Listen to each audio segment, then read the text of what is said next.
한국에서 내 집 마련, 정말 꿈만 같은 얘기죠? 그런데 이 꿈을 향한 경쟁이 과연 공정하게 이뤄지고 있을까요? 최근 정부가 주택 청약 시장에 숨어 있는 꼼수들을 잡아내려고 아주 강력한 단속을 시작했는데요. 오늘 그 놀라운 결과가 어떻게 나왔는지, 또 어떤 방법으로 잡아냈는지 속 시원하게 파헤쳐 보겠습니다. 자, 바로 이 숫자입니다. 252. 이게 뭐냐면요.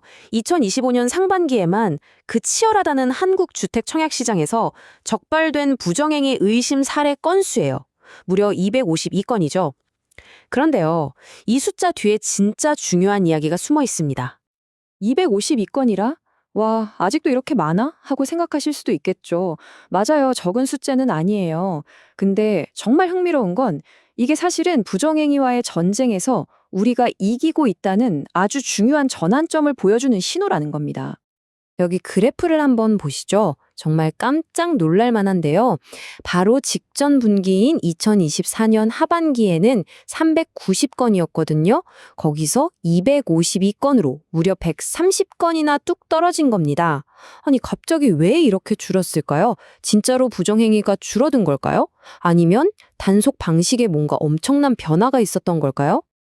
네, 바로 후자입니다. 정부가 아주 효과적인 비밀 병기를 하나 찾아냈기 때문이에요. 특히 위장 전입 잡아내는 데는 이게 아주 직방이었다고 하는데요. 과연 그게 뭘까요? 이 엄청난 변화를 만들어낸 핵심, 그 중심에는요, 그 누구도 쉽게 속이거나 조작할 수 없는 아주 결정적인 서류 하나가 있었습니다. 그건 바로 건강보험 요양급여 내역입니다. 좀 말이 어렵죠? 쉽게 말해서 우리가 언제 어디서 병원 가고 약 탔는지에 대한 기록이에요. 이걸 떼어보니까 부양가족이라고 올려놓은 사람들이 진짜 그 주소에 사는지 아니면 서류에만 존재하는 유령 가족인지 그냥 바로 드러나는 거죠. 생각해보세요. 몸이 아파서 병원 가는 건데 이걸 어떻게 속이겠어요? 기록은 거짓말을 못하거든요. 자, 그렇다면 이 새로운 단속 방법이 나오기 전까지 이 사람들은 도대체 어떤 수법들을 썼던 걸까요? 한번 그 교묘한 수법들을 들여다보겠습니다. 여기 도넛 차트를 보시면요. 정말 압도적이죠. 적발된 부정행위 중에 거의 대부분, 그러니까 245건이 전부 한 가지 유형에 쏠려 있어요. 그게 바로 위장 전입. 말 그대로 서류상으로만 주소를 싹 옮겨서 무주택자인 척하는 수법입니다. 이게 도대체 어떻게 이루어지는 건지 실제 사례를 보면 바로 이해가 되실 겁니다. 첫 번째 이야기는요, 어느 남매의 이야기입니다. 자, 이 남매 계획 한번 따라가 볼까요? 원래 부모님이랑 한 집에 같이 살고 있었어요. 그런데 청약 자격을 얻으려면 각각 독립된 무주택 세대주가 되어야 하잖아요. 그래서 머리를 쓴 게 바로 옆 건물에 있는 창고 두 곳으로 주소만 옮겨 놓은 겁니다. 서류상으로는 창고에 사는 별개의 세대가 된 거죠. 그리고 이걸로 둘 다 추첨제 청약에 지원했는데, 네, 덜컥 당첨이 됐지만 결국은 다 들통나고 말았습니다. 이렇게 주소만 옮기는 것 말고도 또 다른 흔한 수법이 있어요. 바로 청약 점수를 높이려고 서류상으로만 가족을 늘리는 이른바 유령 부양가족 수법입니다. 이번 사례는 이렇습니다. 한 남성이 아내랑 아이랑 같이 살고 있었어요. 그런데 바로 위층에 장인 장모님이 살고 계셨던 거죠. 그래서 어떻게 했냐면 아내의 주소지만 위층 부모님 댁으로 옮겨 놓은 거예요. 그러고는 장인 장모님을 자기 부양가족으로 등록해서 청약 점수를 확 높였습니다. 그리고 이 방법으로 그 경쟁 치열하다는 서울 아파트에 떡하니 당첨된 거죠. 어떤 사람들은 여기서 한술 더 뜹니다. 심지어 이혼이라는 법적인 절차까지 동원하면서 훨씬 더 치밀하게 움직여요. 이 사례를 보면 한 여성이 남편이랑 서류상으로만 이혼을 합니다. 실제로는 계속 전 남편 집에 아이들이랑 같이 살면서요. 그리고 자기는 무주택 한부모인 척 청약에 도전한 거죠. 시도한 횟수만 무려 32번.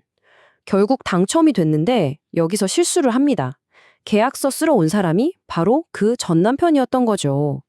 결국 위장 이혼인 게 들통나고 말았습니다. 뭐 이런 위장 전입이나 위장 이혼 말고도요. 아예 청약 통장을 브로커한테 돈 받고 팔아넘기는 경우도 있었고요. 당첨되고 나서 정해진 기간 동안 팔면 안 되는데도 몰래 계약금 받고 팔아치우는 불법 전매도 있었습니다. 하여튼 공정한 경쟁을 망치는 온갖 방법들이 다 동원된 거죠. 자, 그럼 여기서 제일 중요한 질문이 남죠. 그래서 걸리면 어떻게 되는데 이겁니다. 결론부터 말씀드리면 그 대가는 정말 상상 이상입니다. 아주 강력한 처벌이 기다리고 있어요. 부정청약 이거 한번 걸리면요, 그냥 넘어가는 수준이 아닙니다. 이른바 삼진아웃 같은 강력한 처벌이 세트로 따라오는데요. 첫째, 3년 이하 징역이나 3천만 원 이하 벌금 같은 형사처벌을 받고요. 둘째, 그토록 원했던 아파트 당첨? 당연히 취소됩니다. 계약금도 싹 다 날리는 거고요. 마지막으로 앞으로 10년 동안은 아예 청약 신청 자체를 할 수가 없게 됩니다. 기회가 그냥 박탈되는 거예요. 상황이 이렇다 보니 정부, 특히 국토교통부에서도 아주 명확하고 단호한 메시지를 내놨습니다. 국토부 관계자의 말을 들어보면 이제 건강보험 기록 같은 걸로 부양가족이 진짜 같이 사는지 아닌지 정확하게 다 알 수 있다. 그러니 꼼수 부리다 걸리면 형사처벌에 계약 취소에 10년 자격 제한까지 받게 되니까 절대 불이익 당하는 일 없도록 조심해달라고 아주 강력하게 경고하고 있습니다. 바로 이겁니다. 이제 시스템이 예전과는 완전히 달라졌다는 거죠. 자, 이 모든 걸 보고 나니 이런 생각이 드네요. 내 집 마련의 꿈, 정말 간절하죠. 그래서 그 치열한 경쟁 속에서 나 하나쯤이야 하는 생각으로 규칙을 살짝 어기고 싶은 유혹이 들 수도 있을 겁니다. 하지만 이번 단속 결과가 우리에게 분명하게 보여주는 게 있죠.